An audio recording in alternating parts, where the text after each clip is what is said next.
Hey class, it's Miss Colvin King, and I just wanted to touch bases with you into the progress. We're almost nearing towards the end. I want to thank you for your patience while I have been grading your work.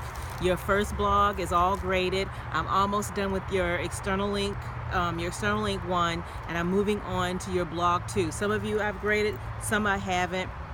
You've submitted your external link 2. What I want you to remember is that how you do your external links and your blogs are the same for each one. So the instructions on how to do the external links are the same. You're just going to read them or view them or look at them, and then you're going to follow the directions. For the external links, you're going to do additional research and you're going to give your analysis.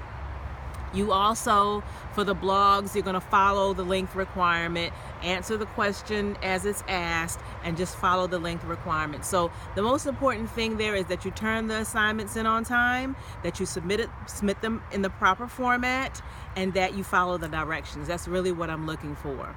So to just recap some of the content that we've been covering with your external link assignments and the feral children. So what I was looking for with that is I wanted you to be able to, what I wanted to do was gauge whether or not you understood the importance of what I wanted you to read. Like some of you suggested, some of you already got it, that many of those stories on feral children were really myths. But what they actually showed us was that human socialization is critical to what we consider human behavior, and that if we don't get that human interaction, then we don't fully process or develop into what we consider to be normal human beings.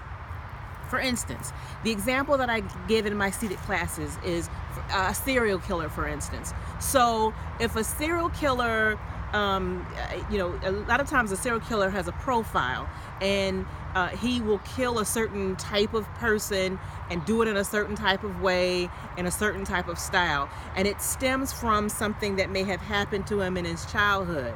We often judge people based on our own experiences. Because we got love when we were children, because we were touched and nurtured, we can't fathom that we would be able to hurt people or a certain type of people in a certain way.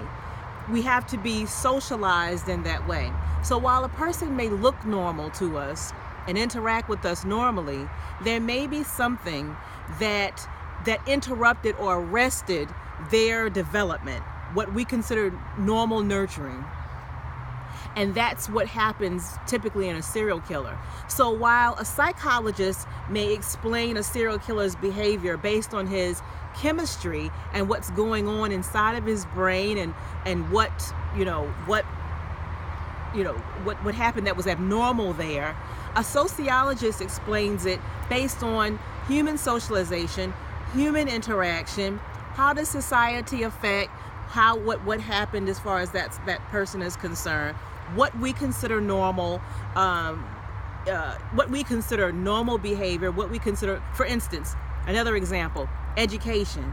Many of you probably wouldn't be enrolled in my class right now if it were not for necessity. In other words, many of us pursue college degrees nowadays because it's almost absolutely necessary in order for your livelihood, in order for you to compete for jobs.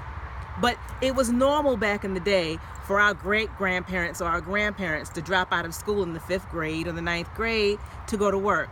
Well, now it's more difficult to do that. So most of us have to end up going to college, getting some type of associate's degree or bachelor's degree in order to compete for jobs and to create our livelihood.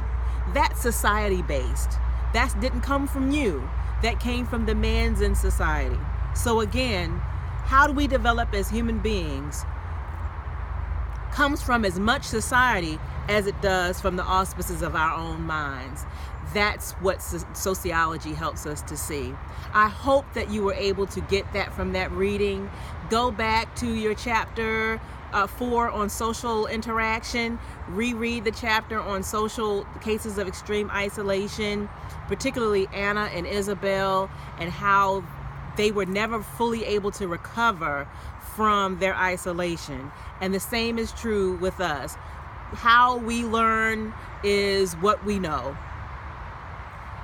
All right, so thank you for your patience while I continue to get the grading done. Summertime is really difficult because it moves really quickly, and you're also trying to get a break in. So I'm trying to get all those grading done and also give you feedback as much as possible. If you have questions, email me. If I don't email you back right away, email me again, please. I will try not to ignore your emails and respond as quickly as I can. Thank you so much, and enjoy the rest of your summer.